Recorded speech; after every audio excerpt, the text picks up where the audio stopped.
no wayi wasi on tigi ƴetti si on tigi no fiɓi ɗum ɗo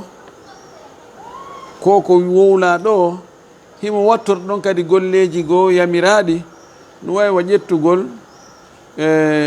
nebban tiga litre 5 ƴetta essence litre 5 jillidirano ko ngutu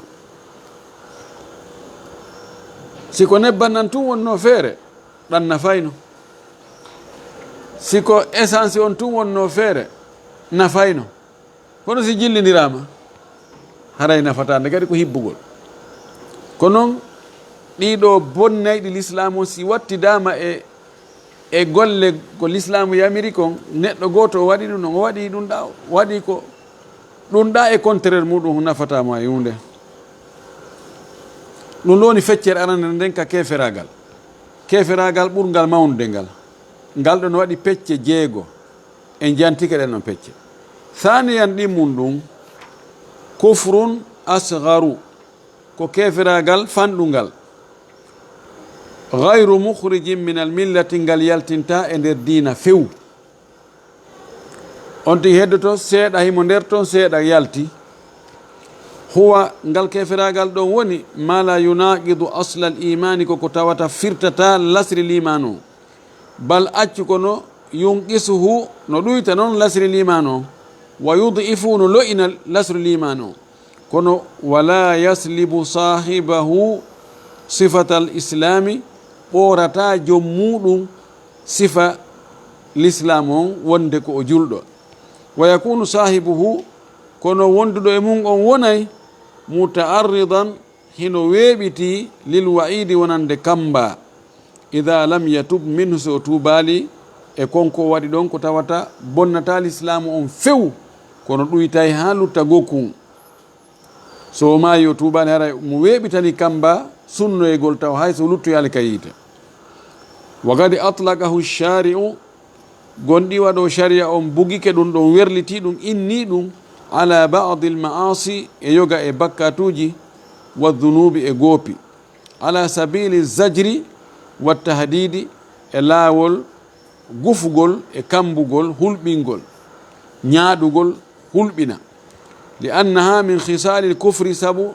ɗin ɗon ko e pecce keferagal ngal ɗi jeeya ko e geɓe keferagal wahiya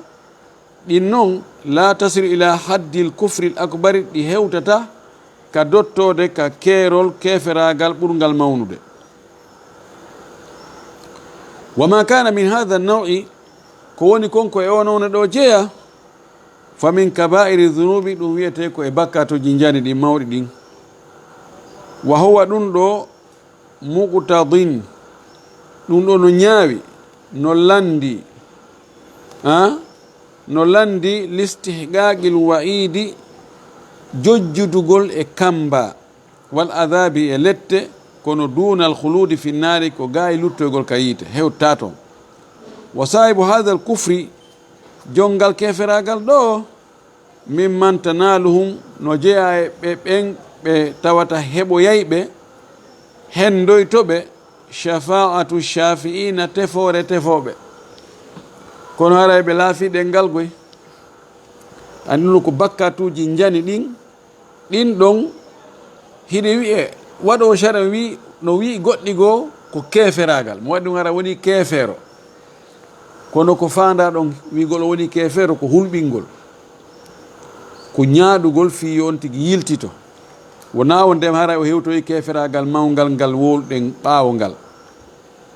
kono jon ɗum ɗo si maydi e mum haray mo weeɓitani kambaji jani kono noon yani himo foddi e lettede en wiyata noon Allah letta e mum Allah no yaafo kono si Allah lettimo haray ko nunɗan o lettirimo goy kono ɓen wawɓe noon jogiiɓe ɗum ɗon ɗin probléme ji ɗon ɓen ɗon tefo ɓen no hewtaɓe wa min al amsilati ala dhalika no jeeya e mise si ɗum ɗon exemple ji mum kufru ni'mati e yeddugol nema keferagal nema wa kufranul ashiri wal ihsan e dullugol kufran ko yeddutugol كفران ونكران يدقل الأشير وندقل مؤجل والإحسان مؤجل يتاقل yango da e makko wadna moƴƴere ɗin fof o inna no min hay fusa wadnalam min hay hunde keɗa ko an waɗani waɗana ɓen fou ko franul ashir ewi ka sonnaɓe min mbimi ari ka maɗo ko lorra tun ko allah addunomi ɗo kon ayi wal ihsan ma moƴƴede muɗum yilto hucca moƴƴere nden fof andi ko ɗum wasi remowo on no wiye alkafir yujibul kuffar nabatuhu kuffar ɗo wona hefer ɓen ko remoɓe ɓay kufru ko suuɗugol ko buumugol jon remowo on o asa e joni ha o gayna o ƴetta awdi ndin o ira nder ton siko tigare siko honno wiyete siko kajure siko kabare asa ha gayna ira nder ton siko maaro men sanka ha gayna ombita ɗum ɗo allah tagugol goɗɗo ittamo ka o wonano hayfus waɗamo goɗɗo yaltinamo ka aduna ɗo fontanamo ndi leydi weƴƴitandi saƴinamo ɗan ndiyam waɗnamo newendeji ɗin fof o yaha o moƴƴino e allah hon o adda kun ɗon o uggino kun ɗon o rewa kun ɗon o yankinano kun ɗon o ɗofto kun ɗon o mawnina kun ɗon o teddina kun ɗon oɗo o buumali o nema allah ko ɗum wi'a on ɗon kufru ɗum ɗo ko noone e keferagal wa qitalul muslimi e haɓugol julɓe laɗo maki qitalul muslimi kufrun wal halifu bi gayri llahi taala e wondirgo ko wona allah ɗum fof ɗum ɗo fof shaari on no ɗiɗo fof eno wi'iɗi e keferagal amma kufrul ashir wona o sonnaki sabit ibn qays o wi no nelaɗo la akrahu sabit ibn qays fi dinin wala khuluqi walakin akrahu al-kufra fi l-islam akrahu al-kufra fi l-islam o wi kefral kufru mana kufranul ashir ko dullangol wondigal moƴƴal kanko waɗanami ko moƴƴi min mi yoɓitamo ko boni o waɗanami moƴƴere min o ɗaɓɓirami yo waɗam yetto moƴƴere nden mi yettoramo ko boni nokku o wi man halafa bi gayri llahi faqad ashraka wal itlaq shirk nokku o wi faqad kafara wa ta'anu fi nasabi yiwugol asko kadi shari o no wi man ta'ana fi nasabi faqad kafara mo yuwi asko goɗɗo wi an o kaari a naabi mawɓe ma na e leñol kaariwol jeeɗa wanni yahatu alal mayiti e wullugol mayre ɗum ɗon fof no ara ko wonde mo waɗi ɗum ara woni kefeero wa gawlul mu'mini li akhihi l mu'mini ya kafir emo woni ɓaawo ga mo wi sinɗo mum a woni kefeero o wi fagadi ba biha ahaduhuma goɗɗo maɓɓe ara yaadi e muɗum ila gayri zalika ko wona ɗum ɗo ko tawata shari on wi'i ɗum ɗo mo woli ara woni kefeero kono ngal keferagal ɗum ko keferagal tosokal ngal wona janal yaltinal ka diina ngal qala llahu taala allah to ɗo ngo wi wa in ta'ifatani min almu'minina qtatalu fa aslihu baynahuma wa in ta'ifatani si feddeji ɗiɗi minal mu'minina jeyaɓe e gomɗinɓe julɓe ɓen o waɗi ɓe wasful iman egtatalu ɓe wartidiri ɓe piiri fa aslihu baynahuma moƴƴini hakkude maɓɓe shahidi on ɗo wonde o wi ɗo qitalul muslimi kufru haɓugol julɗo ko keferagal ɗo noon o wi julɓe wonɓe haɓude ɓen o wi ɓen julɓe ɗiɗi feddeji ɗiɗi julɓe ɓe nangodiri ɓe wartidiri o wi ɗo ko yiɓe wartidirde kono o wi ko ɓe julɓe to noon o wi warugol julɗo pirdugol julɗo fi wargol mo ko keferagal holli jaka ko keferagal kono ko tosokal ngal wona keferagal jana yaltinaygal ka dina ngal wa qala an-nabiy sallallahu alaihi wasallam ana maki sibabul muslimi fusuqun wa qitaluhu kufru ay yennugol julɗo ko naafigiyagal haɓugol julɗo warinira e makko ko keferagal e hoore aya on to wi si feddeji ɗiɗi julɓe ɓe wartidiri wa qala nelaɗo maki la tarji'u ba'di kuffaran yadribu ba'dukum riqaba ba'din wota on yiltito dey ɓaawo an wonon heferɓe woɓɓe e mon no soppa daaɗe woɓɓe hiɗon waridira ɗon ɗo fof holli wonde hi o kufru mo nelaɗo faandi ɗo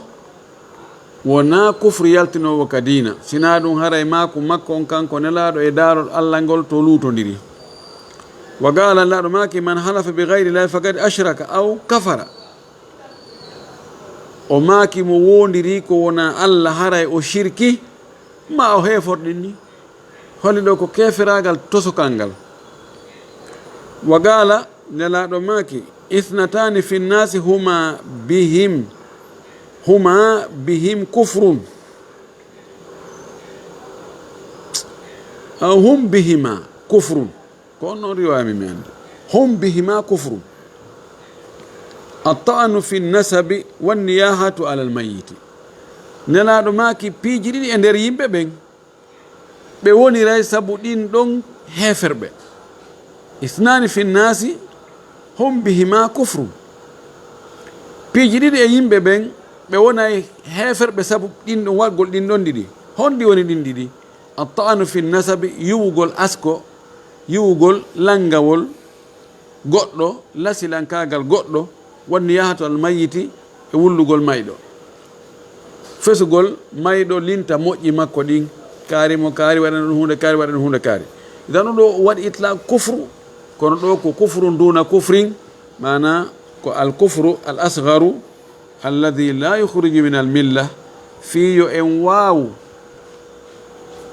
jonnude ñaawore hara ko sellunde e mas'ala wo mas'ala ko be ndaren dalilji arɗi e on mas'ala on ɗi fof majji mooɓidiren ɗi no gasa tawen ɗi fof hiɗi fewti sengo woto ɗon mettana en fii ɗi luutodira ɗi piyodira no wawi tawen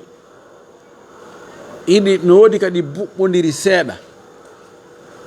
ɗo haray ko yen hawtude hawtugol ɗigol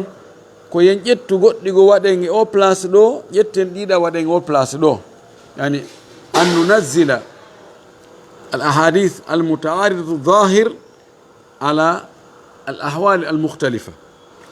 idan ko ni ahlu sunna wal jamaa kamɓe e ɗi dalilji nassuji fi kamba hulɓingol e wona ko feeñi kon direct ñawrde ɓe ƴetta ɓe inna e ɓay op woni awa nelaɗo maki mo wondiri ko wona allah woni kefero a wondiri ko wona allah i ayni e barki lemu nen ko nokku kaari barki ceerno kaari en sayhu kaari en ɓeɗo mi wondiri ɓe en ɓe en a woni kefero lanni ñaawa wonde woni kefero keferagal yaltinaygal nder l'islam e wi ñaawugol goɗɗo yaltinamo l'islam o few ko hunde hulɓinide ko waɗi sa wi goɗɗo woni kefero keferagal yaltinaygal ka diina mana muɗum so maayi wona e julɓe lootumo wona ɓe waɗimo kasangue wona eɓe juulumo wona eɓe surroymo ka berɗe julɓe ɓen wona eɓe ronumo hay hunde kadi ka o wuuri ɗon taw ñawoje ɗen taw wonde si tawi ko gorko koyo seede sonnajo makko o ɗon e ɗon andi ɗiɗo ko piiji mawɗi piiji buyno ñawoje buyno humodiri e on tigi wonugol julɗo ma wonugol kefeero ko ɗum waɗi kamɓe ahlu sunna wal jamaa ɓe renti ha wigol goɗɗo ko kefeero e jangguino wonde fi kala hiɓe renti ɗum kadi ɓe tawata keferagal mum tabiti ko sikki ala e mo rewama reweteɗen fop tawi ala wo ka ɓoylore ala wo ka naɓire sina o woni kefeero ɗo kadi ɓe wiyay ko kefeero goy ɗon kadi rentare maɓɓe nen haɗata ɓe ñawanti ko kefeero kono noon be taw dalliji ɗin fof timma chartiji ɗin fof timma haɗoji ɗin fof pottito gantoji ɗin fof iwa few luttawti daro ena he min ɗum mi hakkitande an ala e ɗum goy ko wolton ɗo ko fof miɗo faami kono min ko mi wi kon ko ɗum miɗo e on position ɗon ɓenno a wawa ɗo woni kefeero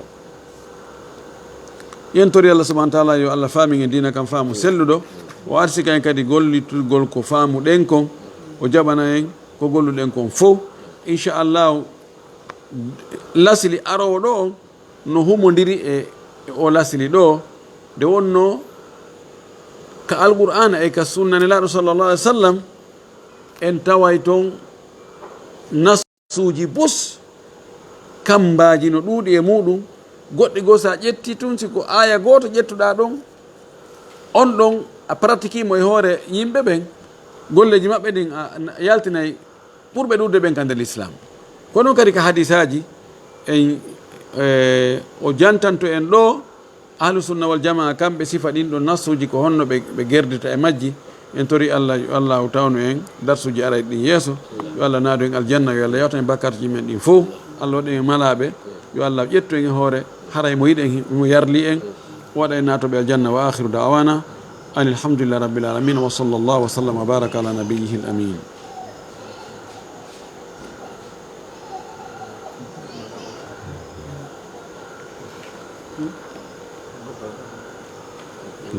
ɗo ko hande fecci hakkude juste